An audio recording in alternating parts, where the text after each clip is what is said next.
Hello everyone. Not sure if anyone's joining today. This one's a bit spontaneous.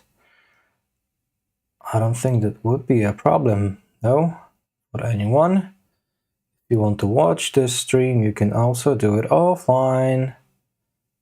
I'm really trying to get it more structured, but there is a couple of changes happening right now, and I have to admit that the YouTube streaming is one of the last of my priorities right now, but I still want to finish what I started. I'm still at the paternity leave right now for about 10 days more. So I want to close some of the stuff that I have started already, which leaves me, with a bit of limited on the time schedule. Let's see what we can do here. Let's see if the audio is actually running. I didn't get any notification that the stream has started. Not sure if that's okay. Let me try just to open it.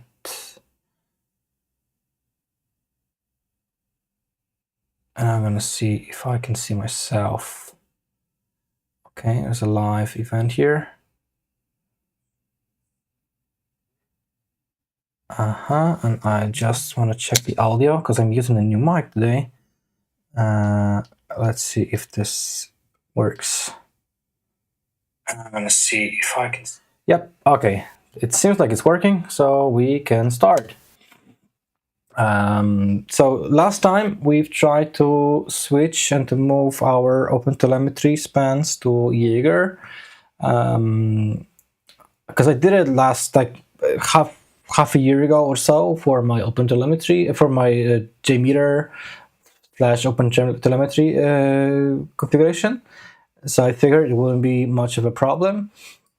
But when I tried to move, it actually was a bit problematic. So I have done something different, and I tried to do that also offline, like off the screen. But I don't know why it just stopped working. Like suddenly I couldn't see any traces, any spans in my Jaeger collector. So the frontend was running. I couldn't see any logs from the JMeter reporting anything bad, or I couldn't see anything also on the side of the Jaeger. So instead, I went with the next best thing, which is Grafana. So I'm using right now Tempo to capture my traces. Let's see if this works. I'm gonna showcase maybe slightly. Okay, not this browser.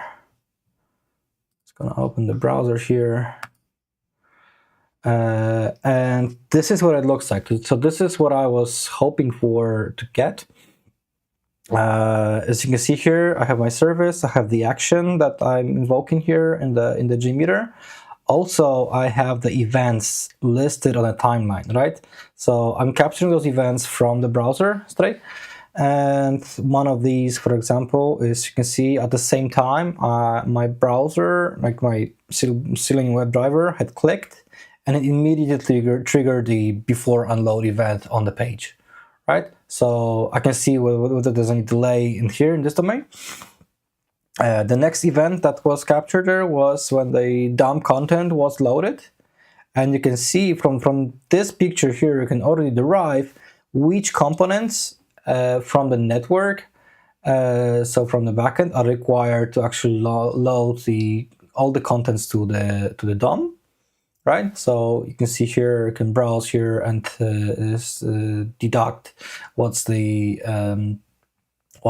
critical path here. And also here is the last event that I have captured, which is load. So this is where, like, supposedly the browser had stopped loading stuff, and you can see even after that there are some resources that have been loaded. So that's important to know which exactly events are triggered and what's the timer here. What's interesting, and I haven't seen that actually before. Perhaps because I was using some early versions of Tempo, it also lets you define the critical path, right? So what I'm guessing is it derives, the timelines. So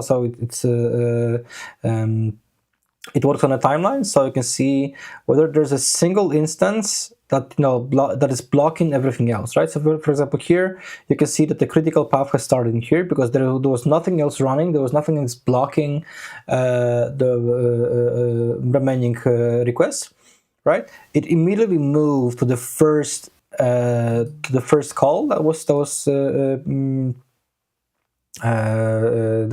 executed by the browser. So you can see here that this was a blocking call, and you can just tell by looking at the picture. You can see that there's nothing else running from this browser. So this was a blocking call, hence determined as a critical path in this segment. And then there was like short moment of nothingness, followed by other calls. In here, you can also see that this was determined as a critical path. I'm not sure what was the criteria for determining that, but probably because these guys were a bit fast. Maybe some of these were actually. I'm not sure. And after that, there is also some critical path determined, right? That's a bit interesting. I haven't seen that yet anywhere, and that's the first time I saw that actually today when I was looking back at my previous implementations. All of these events also like all of those spans also have some events triggered. So like whatever a web driver detects these network calls, I have attached the events for when this will be sent, when I got the response back, etc. So that's also a bit helpful for like troubleshooting and to see what's the potential culprit of all the slowness. One thing that I still haven't tackled yet, I'm hoping to do it actually right now with you guys, is to get rid of these WebDriver wait events. That's something that has bugged me a lot, and I know it is a problematic thing when we want to combine the testing, the performance tests, with a like monitoring of the front-end events, right? The thing is, if we only define a single expectation, a single element that we want to monitor to determine the completion of the page loading, we might get into a wrong conclusions.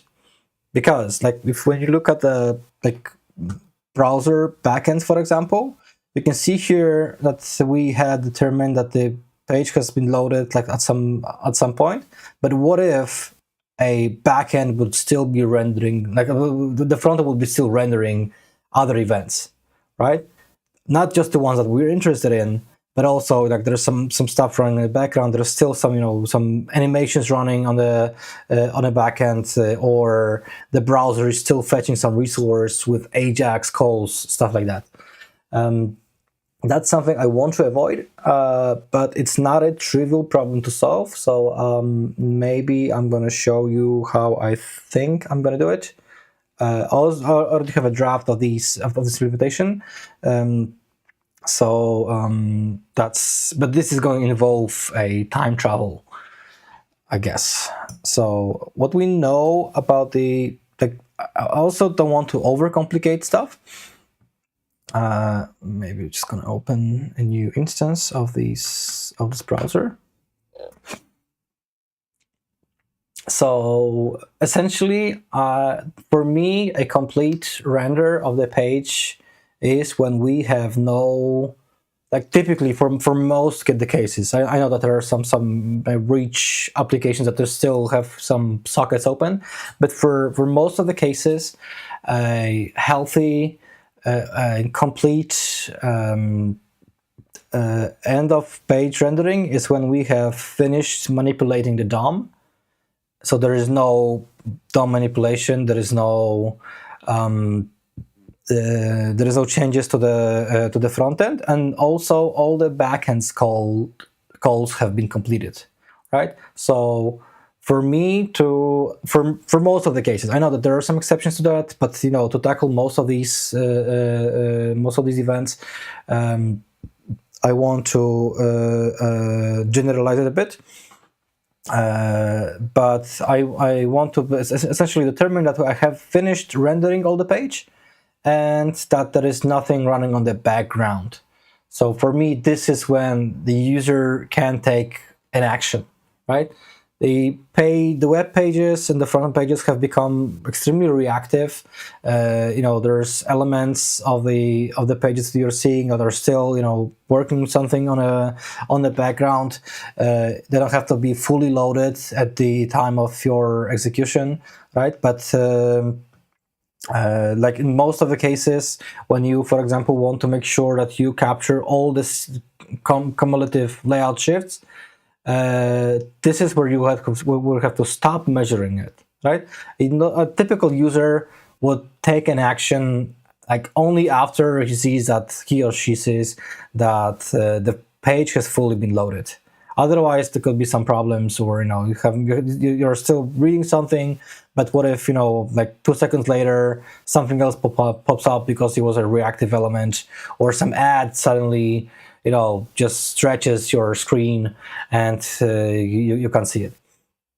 That's a bit problematic. So the simplest idea for me is to wait after each attempt or each occurrence of the DOM manipulation or each call to the backend, to wait for some custom interval or some custom timeout value to determine that, hey, I've actually completed the rendering, right? So, and this is going to be causing us a few problems, but nothing that we cannot solve with a bit of time travel. So, what I have already defined is a background listener. So it's a mutation observer. It tracks all the changes to my window element, so to my DOM, and it would wait for, I think that's a 1 second right now defined.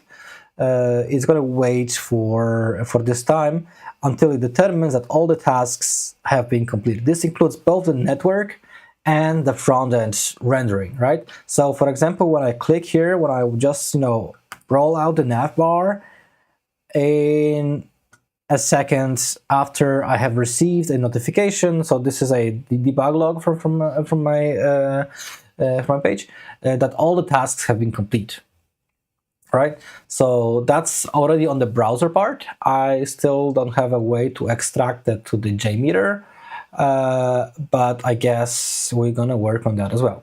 So yeah, again, and I can see I'm gonna click on this manifesto, so I have all the details here, all the tasks are complete, and this is where I can determine with some certain probability that I have captured all the CLS, right? The CLS, the cumulative layout shift, it is actually tracked all the time by the browser.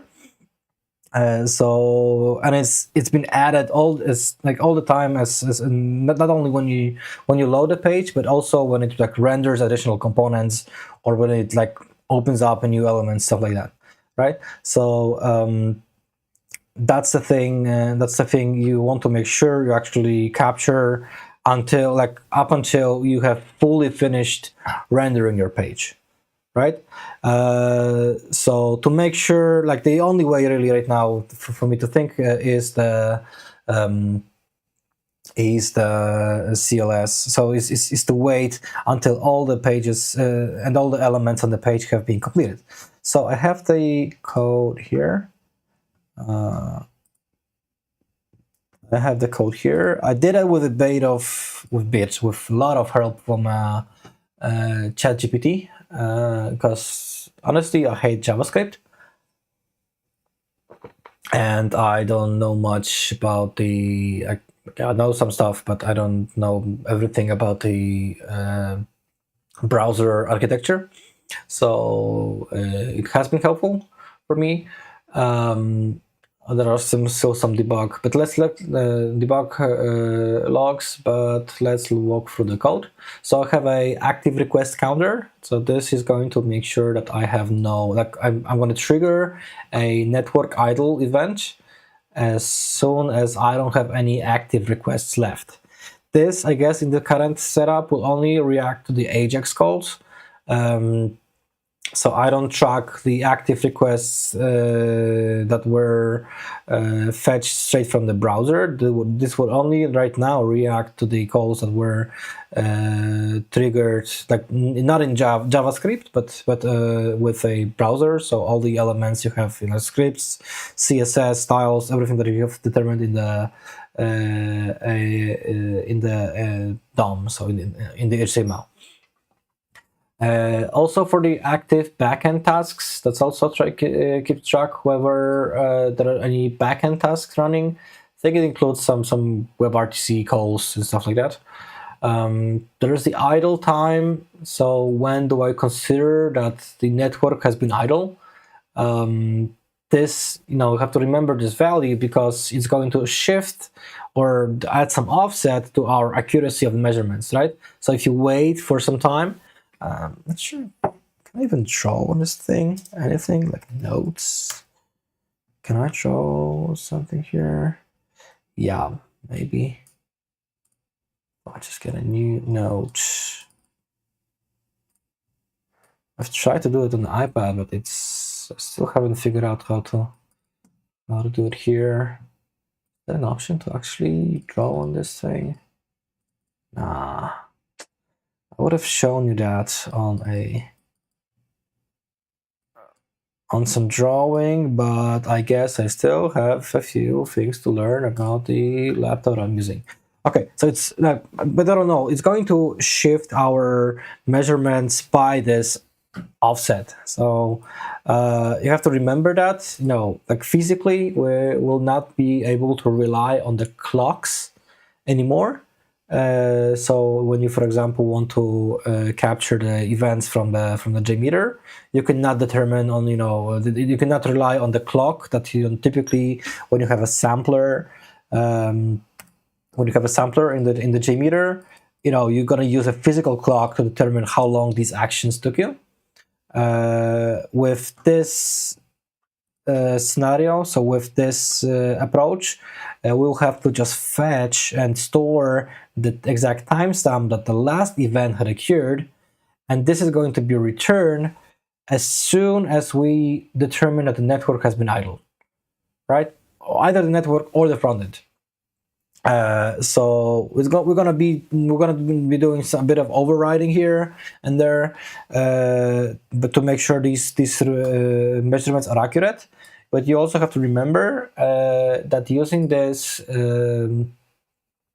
approach would force you to wait a bit longer than you would normally have, right? So if you want to run some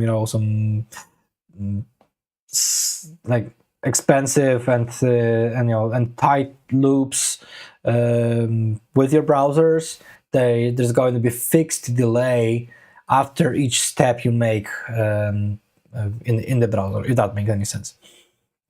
At least when you want to get the accurate measurements of all those events, right? So I have a callback on request start. So it we have idle timeout, we have the rendering timeout, and when do we consider the rendering idle time? So the idle timeout is a timeout for network, and rendering timeout is the one for the frontend. Okay, callbacks on request start. So this adds a new active request and clears the timeout. So it's going to do that.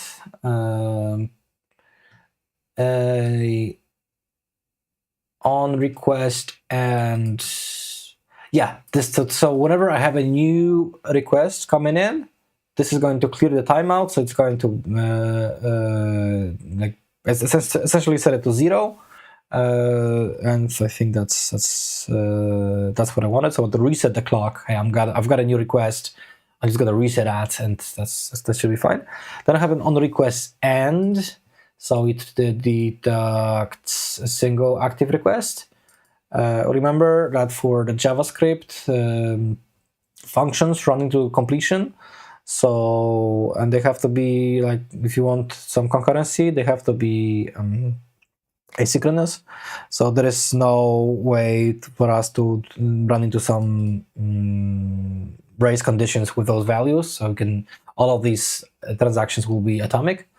And then, so whenever I end the request, it does a check. So, hey, do I have any active requests? Do I have any active backend requests? If yes, then we're gonna set the set the timeout here again. It's going to set this timeout, and from here the clock is ticking, right? So if I don't have any other calls pending, if I don't trigger within those timeouts, like in this case it will be idle time, if I don't trigger any network or the modifications to the front end within this second interval, this is going to trigger an event which is called the check idle state, right? We're gonna come there later. Then I have a corresponding checks for the backend tasks, whatever the backend task is. And in here I have to modify all the possible combinations of external calls from the front end. Right, so whenever you invoke the functions from your JavaScript, I'm trying to access and modify the prototypes of most common I/O operations. So they would also trigger those events that I have defined, so those callbacks on each occurrence. Right, the overhead of that should be very minimal. So if you're worried about the performance of this approach, this should be extremely negligible. It's just an async call, just a few events for each call, so it's nothing worrisome. It should be all constrained within your window anyway, so nothing big in terms of computation. So I do it for the XHR calls. I do it for the WebSocket calls, and I think that's it. And for the fetch, yes, and for the fetch function. So the three most common I/O operations. What else is there? Okay, so the check idle state. That's a state. That's a check for the network idle, and it's going to get triggered only if it meets the criteria, right? So again, we are checking whether we have any active requests or active backend requests, and from here we start the timer, right? So we do the idle timeout, and we set the timeout for this 1 second. And only after we have had an idle network for an idle backend, an idle front end, we're going to trigger this function here. So it does a check again in case anything else had now popped up, and we are going to do this, trigger this event here. So it's going to be network idle. We're going to dispatch it to the window, so all the all the listeners, all the observers for this specific event will also be triggered. And after that, we also check whether all the tasks have been completed. And if they have, so this includes both network and the front end, they will also get triggered here. So what I mean by all the tasks? So we have backend tasks, we have the active requests, so there will be all the backend calls. But I also have a mutation observer. So this guy is checking for all the document changes, right? So you can see here, it's an observer. It's going to observe for the body and with all the attributes. So any change on the attributes, any change on the subtree, any change on the child list, if any of those fields gets changed inside the document, this guy will be triggered, right? So there is a bit of I'm not sure if that's if I put it in the best stage of the document. I've noticed that when I put that on the, so it's JavaScript, where's my manifest? I have put that right now on the document start. Not sure if this ever gets actually triggered. So because the document was not ready yet for me to even observe it, probably we'll change it to some other other stage, because I get the setter all the time. So right now I'm also adding it to the event listener. So as soon as the DOM content has been loaded, which is also event I'm capturing myself with JMeter, so this should be covered.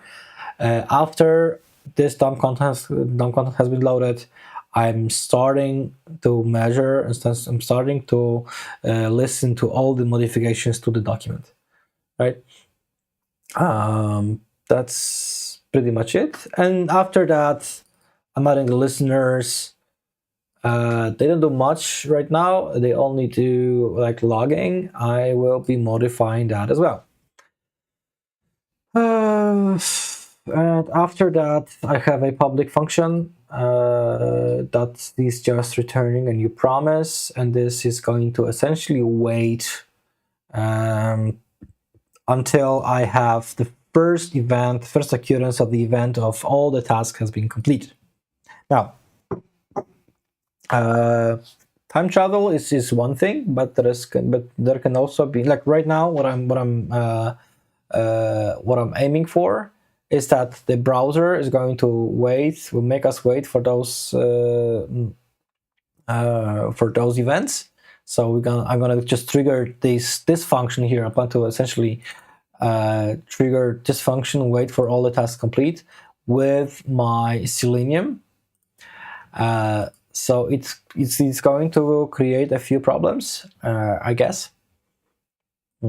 First one is I don't know the timing of. So for example, if I just want to do here right now, yes, browser execute script. So return window. What's the wait for all tasks complete?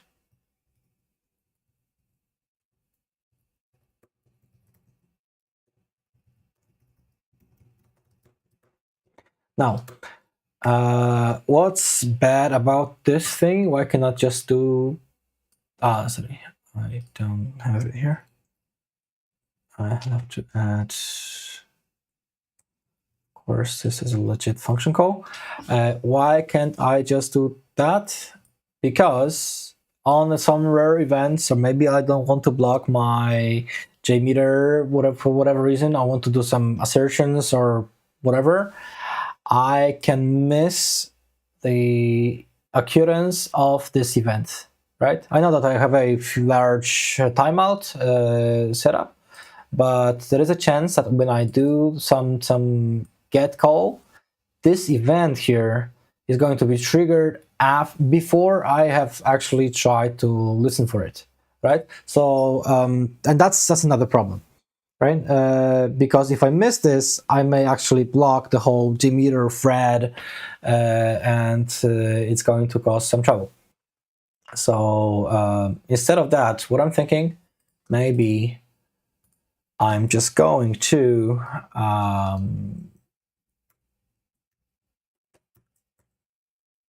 like in terms of the usability, of course, I don't even know where to put the signs. So I'm just using that on the screen. This should be fine, guess.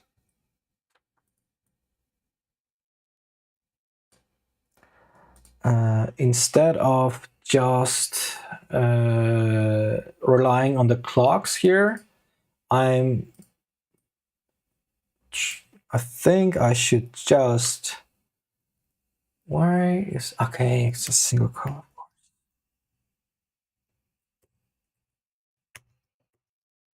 No, it should be good. I think I should just add some timestamp here. So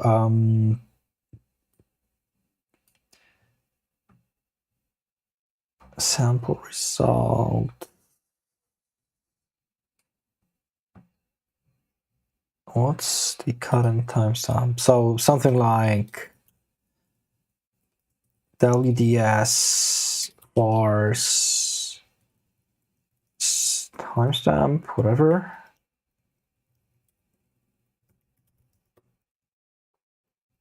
Something like this, right? So I'm gonna send a parameter here as a timestamp, so it has to be along in milliseconds, I guess. I think the accuracy should be enough for that. And this is going to, I'm gonna have to have the same representation of this function in here. So it's going to take this parameter as a variable. This guy, that's the function I need. So this guy is going to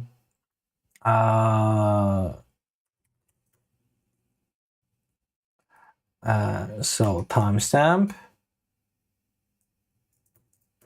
and first, before I even check, and before I even start to wait for these events, I think I have to just convert it to a number. How do I string to number? No, actually, I could just do that as long. I think this should be fine. Okay, so this is a timestamp. Is that, can I just define it as a number? No, I don't think I could do that. JavaScript. That's okay. So it is going to accept the parameter of a timestamp. And first, what I want to do probably is check if return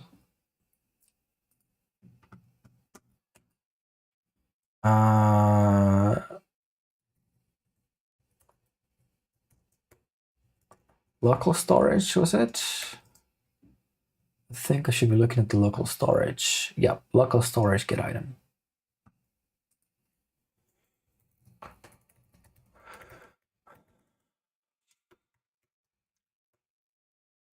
Local storage get item. So I want the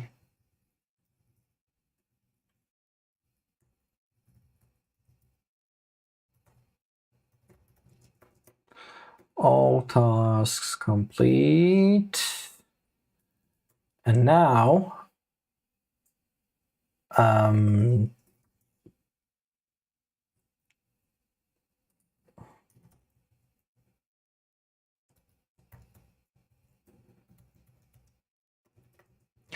so it's gonna be last idle event. Yes, like let's whatever. Let's. I need the last idle event here, and I have to verify that this guy had occurred before, like after I had actually started my action, right? I want to also avoid a situation where I had triggered this event without taking any action, right? So I can, I can store these events in my local storage, but there's a chance that this event will be triggered before I actually invoked any action on my WebDriver. So I want to filter these out already, and if there is no event there that is if the latest event is not the one that I want, thinking even maybe I should just add a timestamp there at some point. Okay, that's debatable.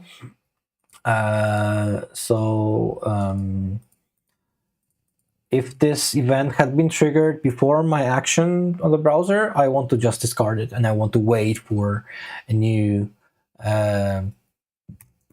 So if last idle event, if this time here is less or equal than my timestamp, and just no, actually, it's greater or equal.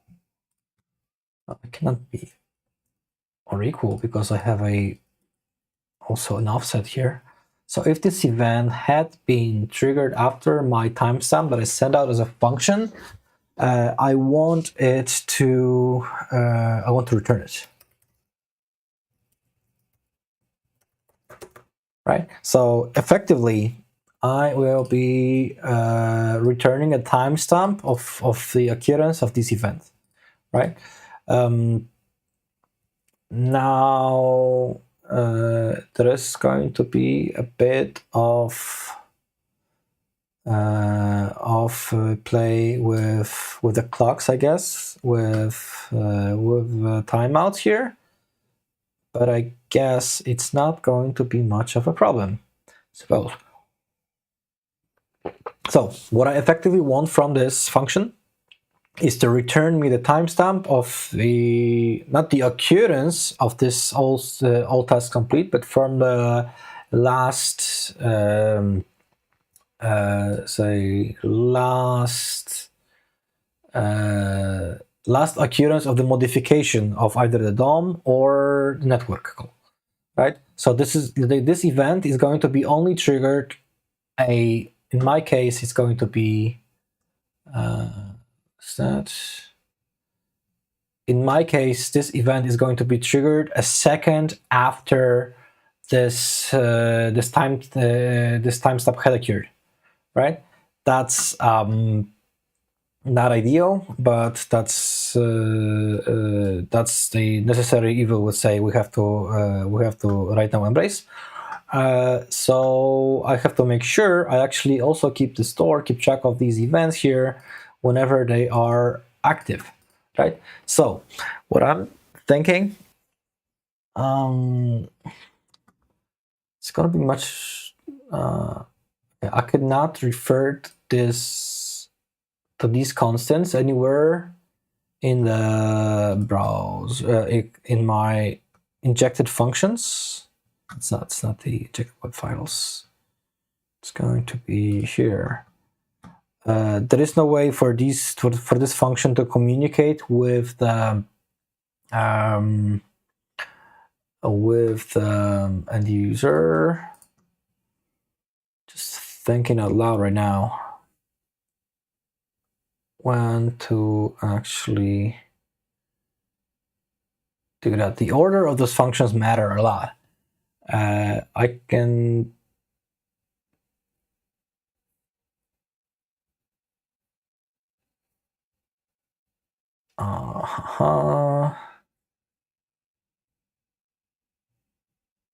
the order of this function is going to matter, so I cannot just rely on this value be available in the like one of the things that I thought maybe would be a good idea is to add and store this timestamp as soon as I start the clock.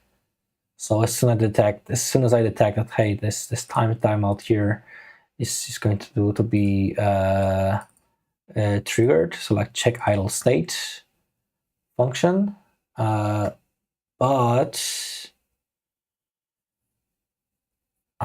this would trigger some false positives, I guess. This might do it. So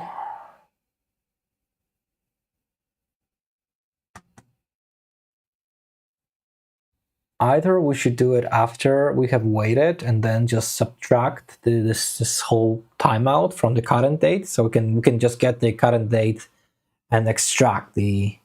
I think we should do it like that.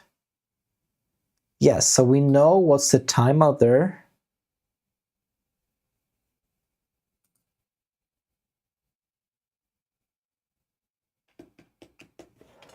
We know what's the timeout value for these events, and we can just subtract it before we dispatch here, because I'm really looking into a time slot when before I trigger the event that is called here all tasks complete, and before I do that, I need to make sure that the timestamp of this occurrence of the last event is stored in the local storage, in the local window storage, right? There's a bit of mismatch, let's say, when you, for example, work on the browser extensions, you don't get like the communication between like the extension and the JavaScript executed after the document is loaded. That's a bit tricky because you don't get to operate on the same window, on the same window object. That's a bit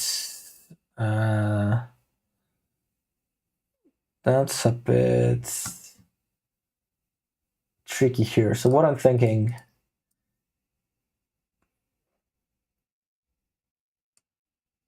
rendering timeout,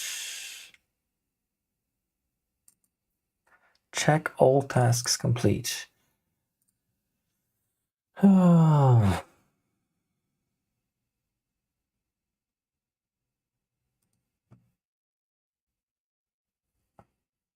thinking maybe I should just do it like this.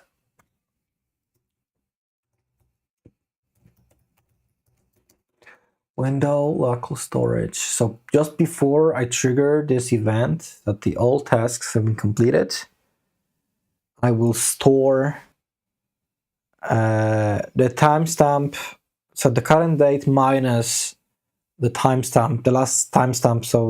Then maybe not the timestamp, but minus my timeout value. I guess that should do it. Set item.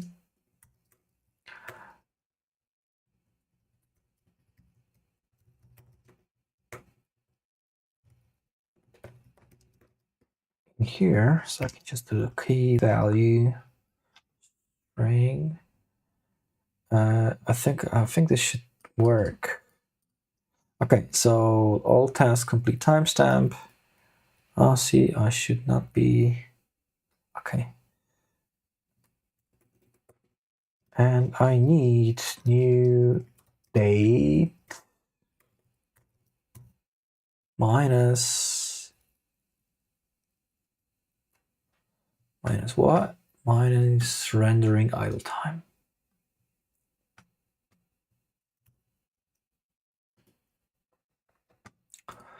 Is this a date? I think so. This new date should return as the time in millisecond, I guess. There was a date now.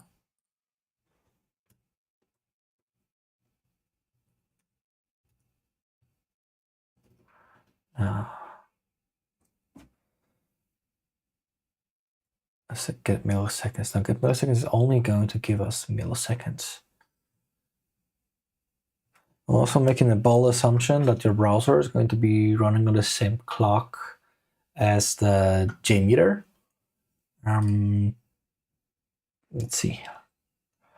Okay, so I'm setting this item here. And that's the last event that is going to be there, right? Okay, I think this should work-ish. Because I get this, okay, maybe the name should not, all that's complete timestamp. If I name the same, all tasks complete timestamp. And now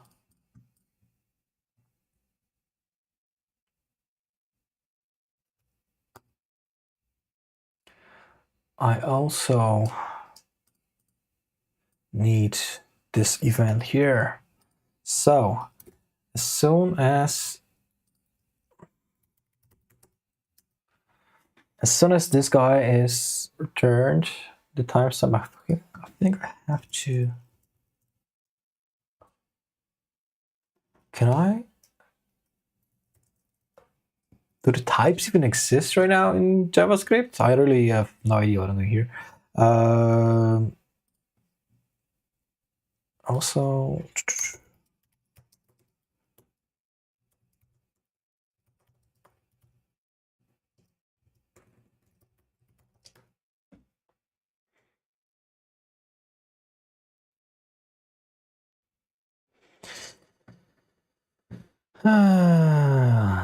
no.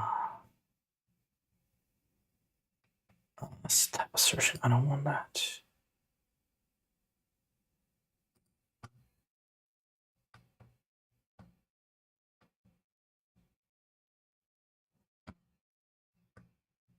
Is that a number?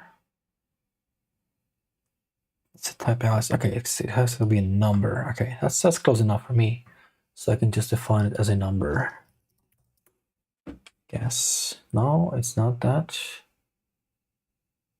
Okay, it's a type, of course, TypeScript files. That makes sense.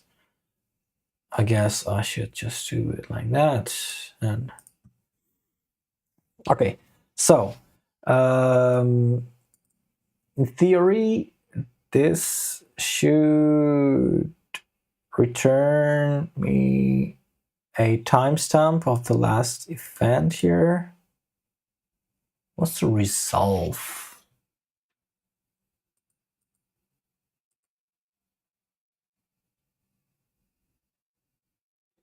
Huh?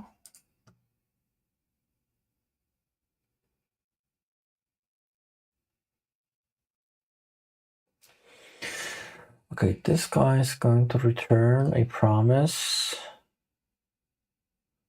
See, and that's exactly a problem with if you don't know technology and you want to touch this. Anyhow, but you still have to learn all the things and intrinsics that it comes with. So can I just resolve this guy here? I'm looking at the handler.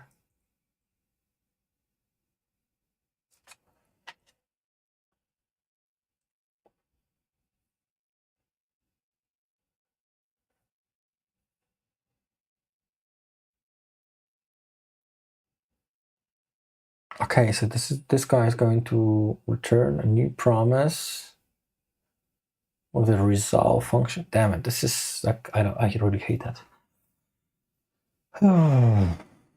Again, we are checking.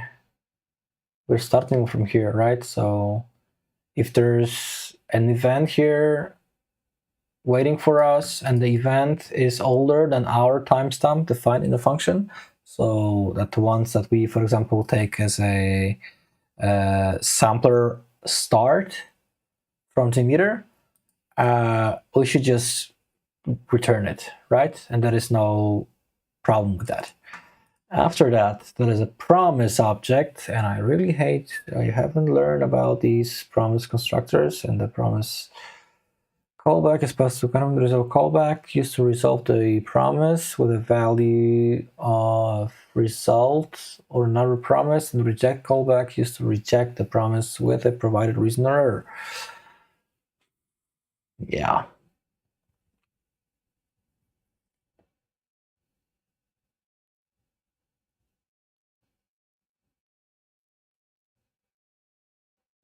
So we have a handler here.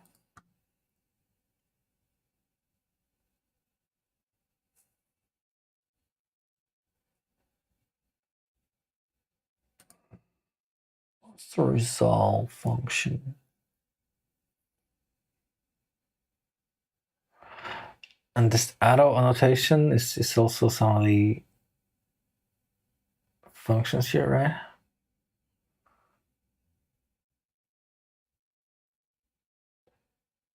What's the result for?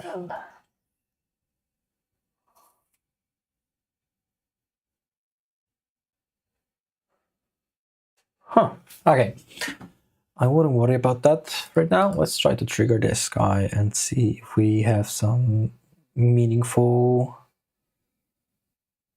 execution here. So, first of all,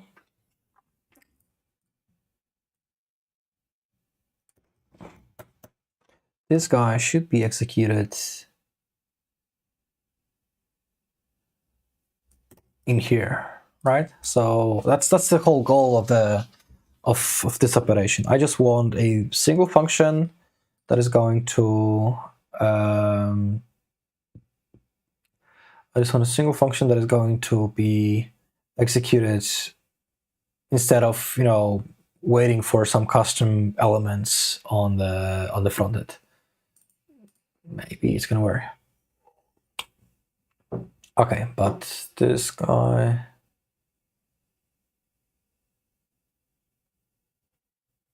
and this guy is going to wait for a specific def last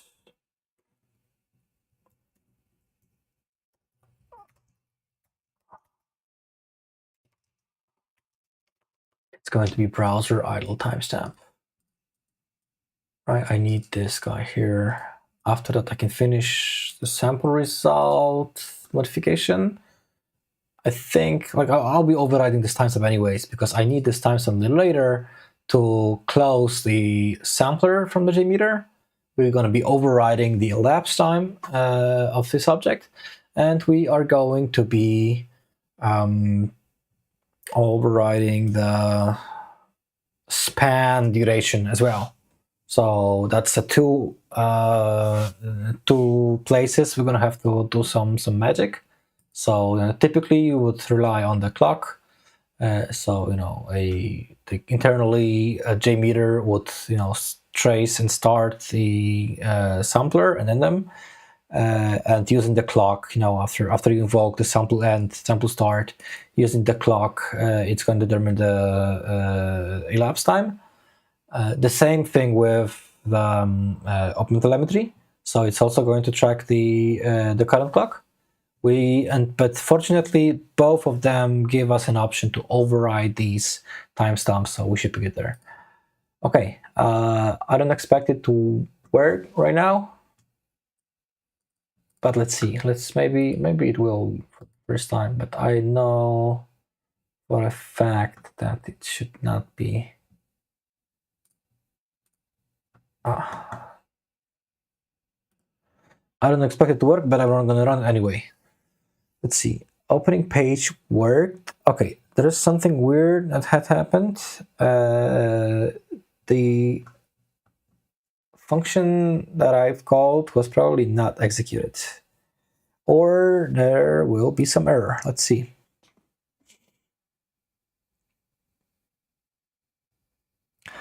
Missing property exception. Brower. Of course, there's no brower because the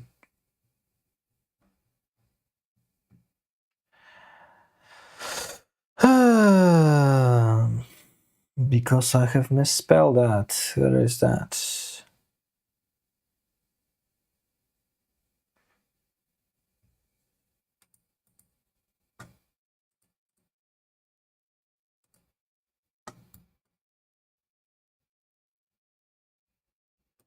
Yeah, just like I guessed, I had a typo. But I am expecting a bit more problems with that. Let's see.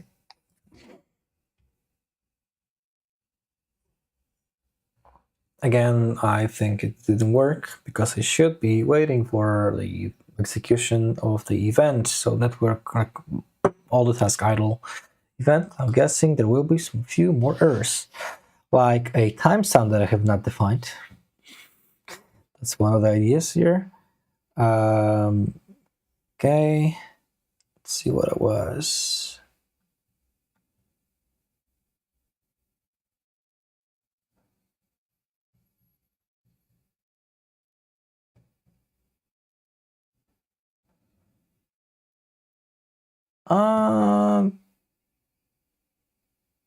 That's weird.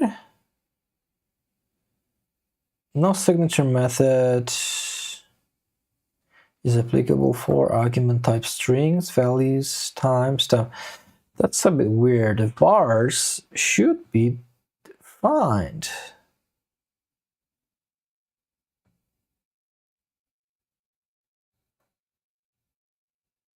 Okay, that's unexpected. Vars get, of course. And the timestamp sample result. If I'm looking at the sample result, it's gonna do. I actually don't need a timestamp there. I don't have to define it as long as I use a get start time. Okay, I should be able to extract you guys don't see it. I should be able to extract the start time of my sampler, and that should be enough. So I don't want any I don't want any what's that? Any event that had occurred before I actually started my sampler. All right, that's the main idea. So if the event had occurred before I had started my sampler, it is most likely not accurate, right? So I'm just going to use the start time from the I'm going to use the start time from the sampler to filter out those events. So if that's going to be long, so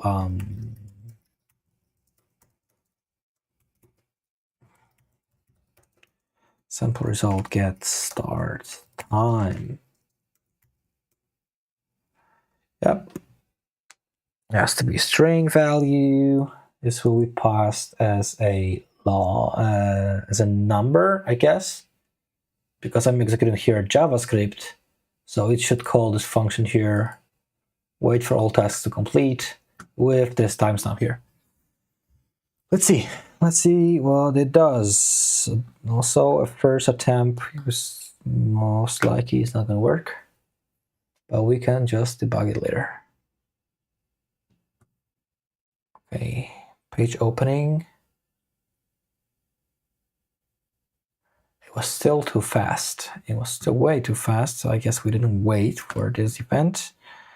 Let's see what's the error, if there's any.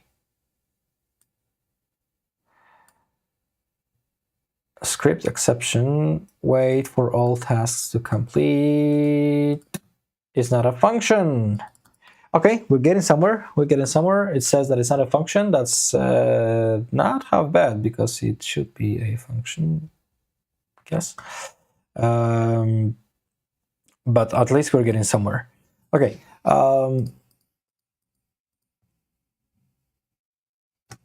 This guy here, if you look at how I define those functions, I have defined a few functions accessible by the WebDriver.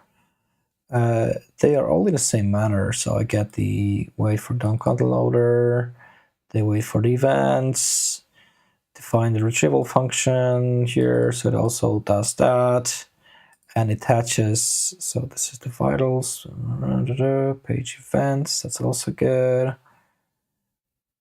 But I guess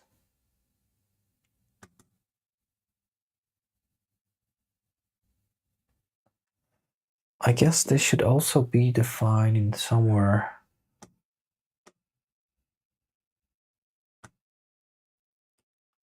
I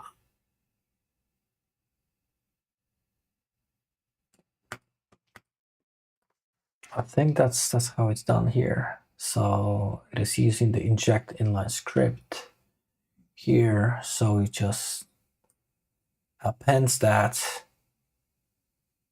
to the document head. That's weird. Let's see how it looks like on a page.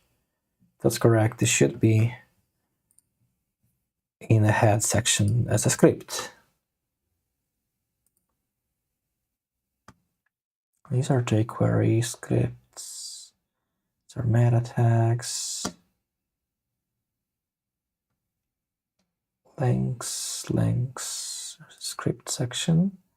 Oh, actually it does that.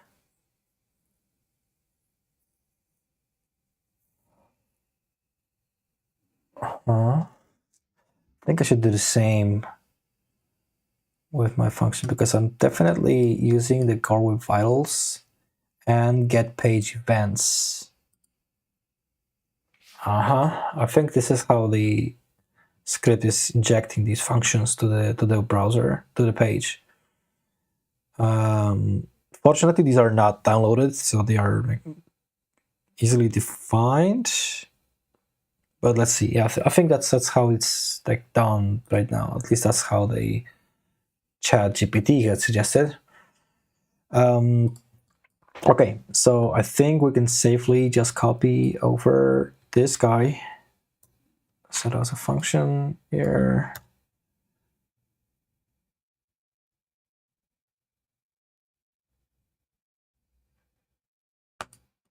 And we can do this. Okay, so that's a function here for wait for all tasks to complete. That's okay.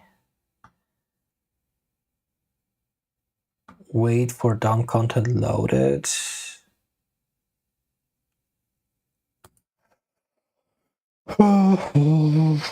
Wait, define retrieval function to string.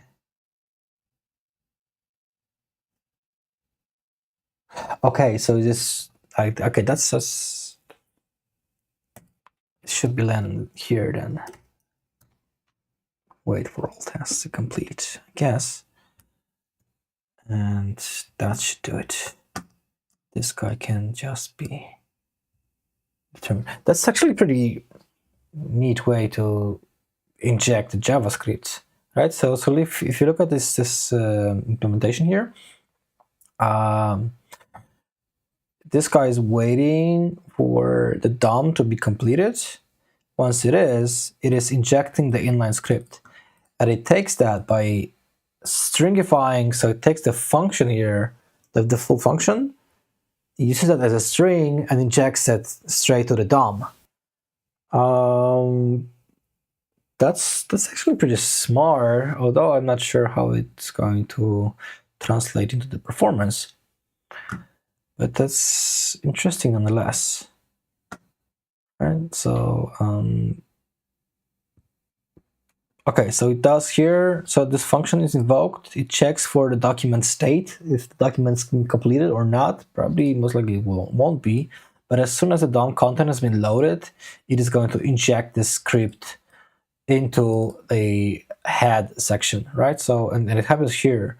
So inject, so it just creates the element, it does the text context of this script here, object, and it just appends it straight to the head section, right? And you can see it here, exactly here, right? So this is just a stringified functions, like one function actually, define retrieval function.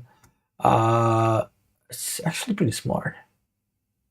Let's see if I can just add this new function there, and maybe it will be recognized. See, that's a cool learning exercise.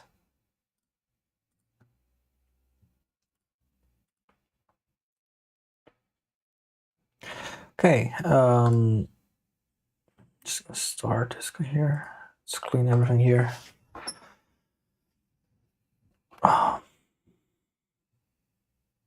Now there is something. Oh my god, I think it worked. I actually think it worked because you could see that it was waiting for some time after it had clicked, after it had entered the page, right? I'm guessing the page there where we also invoke somewhere there. That's actually pretty smart. Let's see if there's any errors. Nothing. The stack trace here only comes from the browser. There is an error about the unknown protocol. This is also a WebDriver thing. I'm not worried about that. But the rest of the stuff goes smoothless. So again, let's increase the timeout here, maybe slightly, like the rendering timeout that I've defined. Let's see if this actually waits. So let's do some crazy number. At like 10 seconds. I don't know. 10 seconds should be fine. And now if I do that, I have to close this guy here. If I do that, I can just start it. And now after the page is opened, I should be waiting for some 10 seconds. And after 10 seconds, it is going to open the navbar and click on manifesto, stuff like that.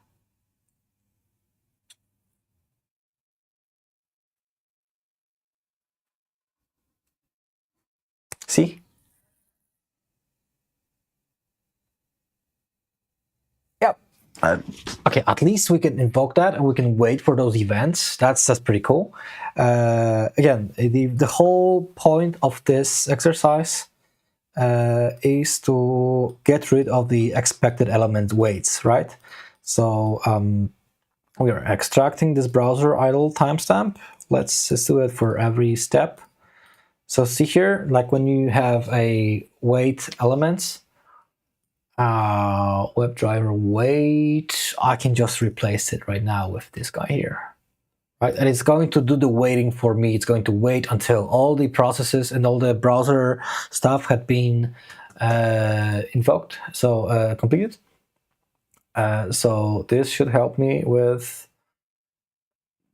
correct measurements, right? And this way I can make sure that I get all the details right from my page that I've opened.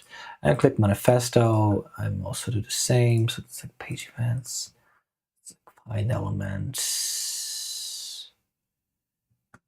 See here, I even forgot to add these elements here. Cool.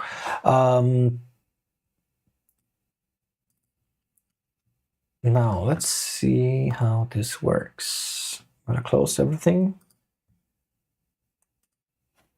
After that, we're gonna have a short task on how to overwrite the elapsed time, but I don't think it's gonna be much of a problem. So if we have a start time and we have a timestamp of the last event occurred, then there shouldn't be much of a problem there, really.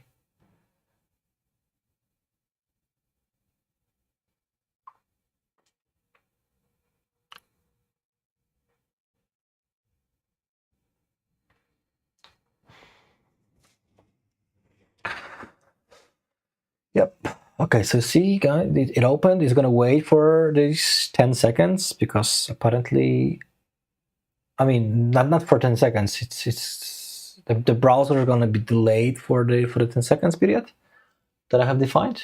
But let's see if this actually had opened and it's going to return me the timestamp. Then, you know, physically we're going to be blocking this thread for this 10-second duration. Right now that I have configured, it can be lower. It's really up to you, this value. But all in all, in the reporting, you'll get some lower values, some lower thresholds for it. And let's see.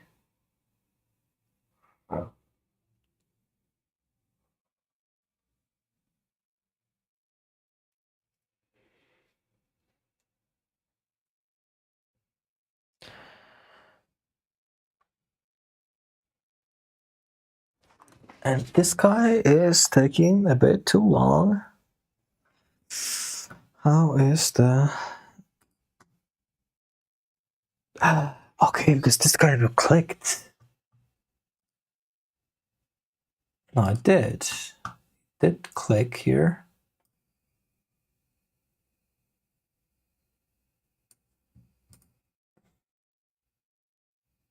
But a page.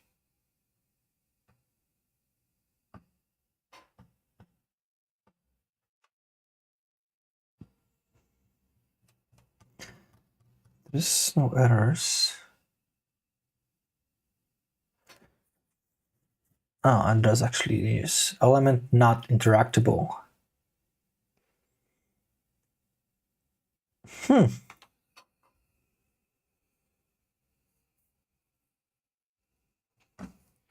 Now bar rollout.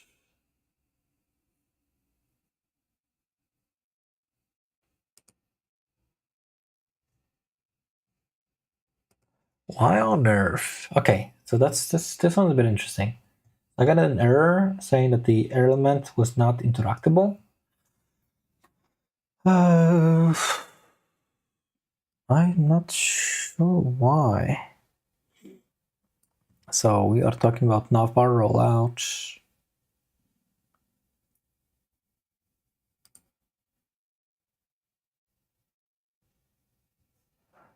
After the first page here, this element should be interactable at all times, right? Because I have waited for like 10 seconds after I have opened the dev.persolve page. Then when I get the rollout, it says the element is not interactable.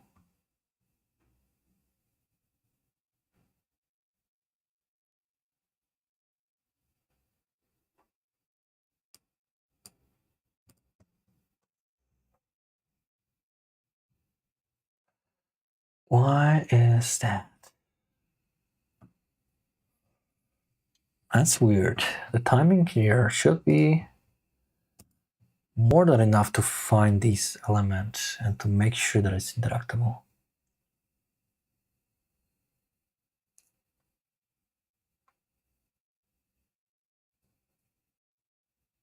Unless we are not.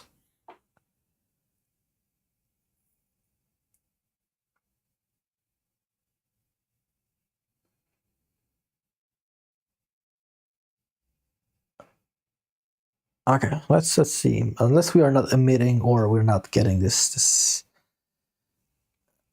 same element from right place. But there should be some sort of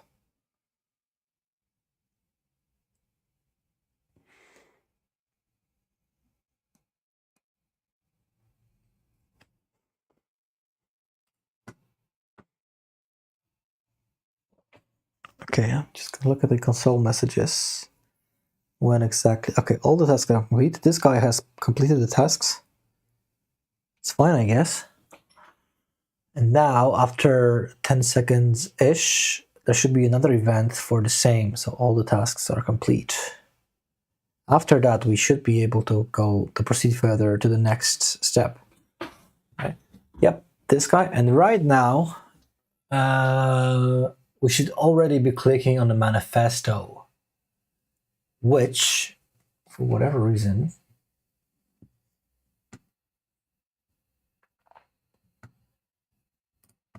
guess we're gonna see the same error.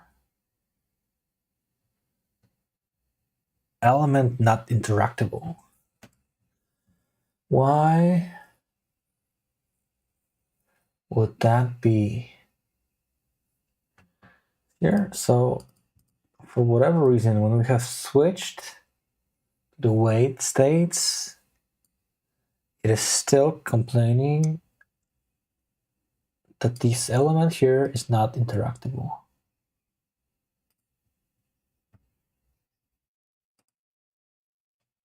Here, so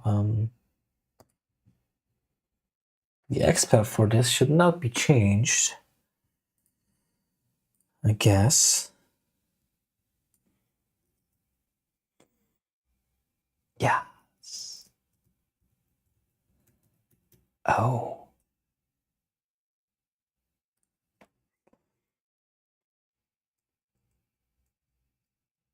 Let's see, did I change anything? No, I shouldn't be changing anything here. So the A list item should be enough to click on. I'm not sure what's happened there. Maybe the previous code like was the wait condition had something different defined. Okay, probably my bad. That's because if we are waiting for the long, these elements should be interactable already. So I'm guessing this might be something to do with my XPath. Right now the browser stopped responding.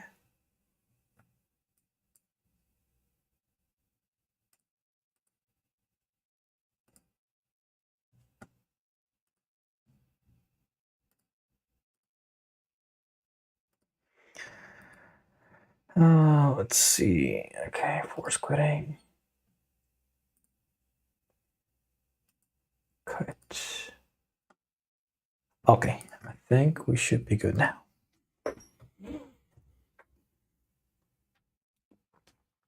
Now this takes a bit of time. Sorry, I'm just playing it safe right now.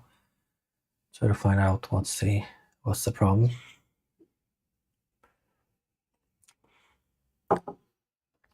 But all in all, this guy should right now roll out this navbar. Right now it did. It's good. And 10 seconds after, so right after we have gotten all tasks complete, this should also guide us to the manifesto page. I also don't like the fact that this timeout value is hard-coded. Okay, this is something weird. This should not be happening. Because after this guy is completed, I should be, my test should be clicking this item here. It doesn't do that. Why would that be?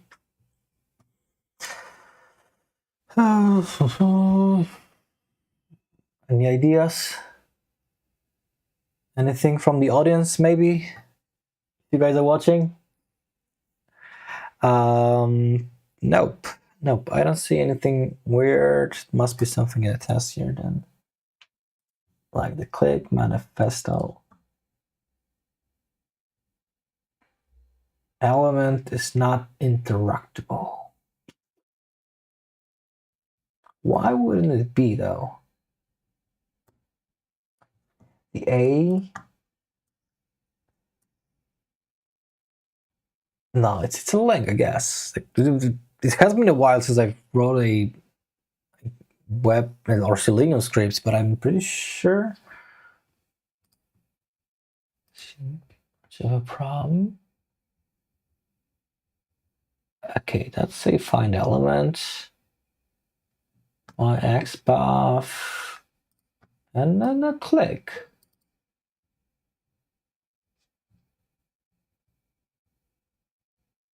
Huh, that's weird.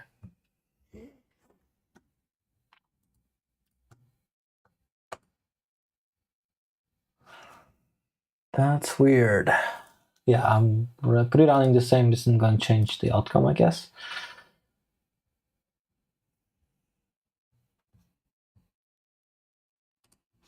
And then what? I'm just gonna check it out. Let's see if this changes anything.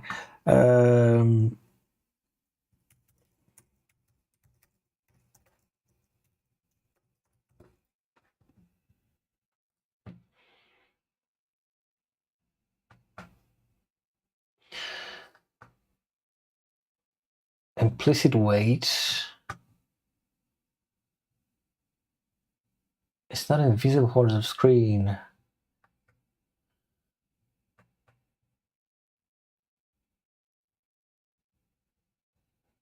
So am I still constrained to this wait condition? That would be awkward. Why would I be still constrained to this wait condition if I know for a fact that this guy should exist? And if the Selenium is throwing an error,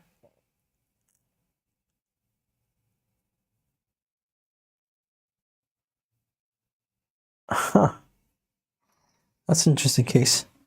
So at least from the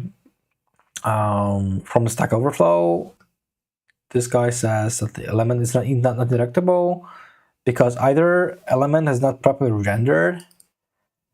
I know that it did, right? So that's not an excuse. Or it's rendered, but it's not a visible part of the screen.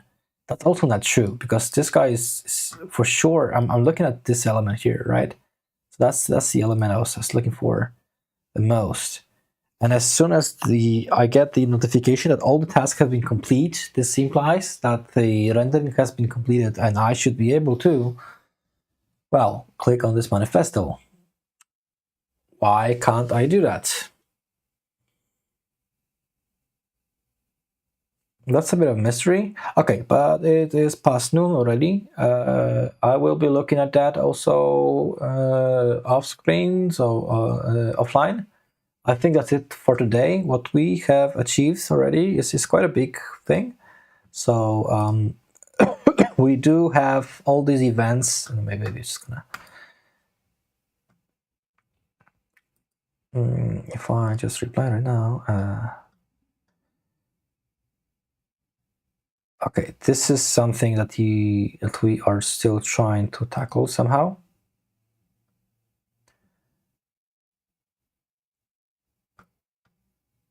So see here, this offset is this is what I'm trying to solve right now. As you can see, I am forwarding these spans to my browser. The loading page, that's 35 seconds. That's not an ideal. Of course, that's something probably have happened on the network, but that's fine. What I worry about is this time here, which would be accounting for at least 10 seconds of delay, right? So this is the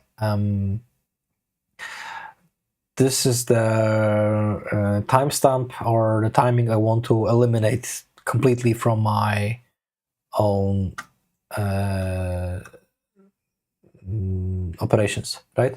I want to completely cut it out because we have only been waiting that far to measure all the metrics, but not necessarily because it was kind of useful for us, right? So it didn't take that long to render the page. We just only had wait a little bit longer to make sure we haven't missed anything, right? But for that, we also have to make sure that, hey, we are actually, okay, this was the last event that we could track, and this would eliminate a need for us to determine those wait objects every single time we are loading a page. Okay, so that's it for today. Thank you everyone for watching. If you're still interested in that, you can still look me up on LinkedIn or whatever platform you want. I'm really only on LinkedIn or on YouTube here. So all the comments are welcome. Just yeah, I'm looking forward for you to reach out. Thank you.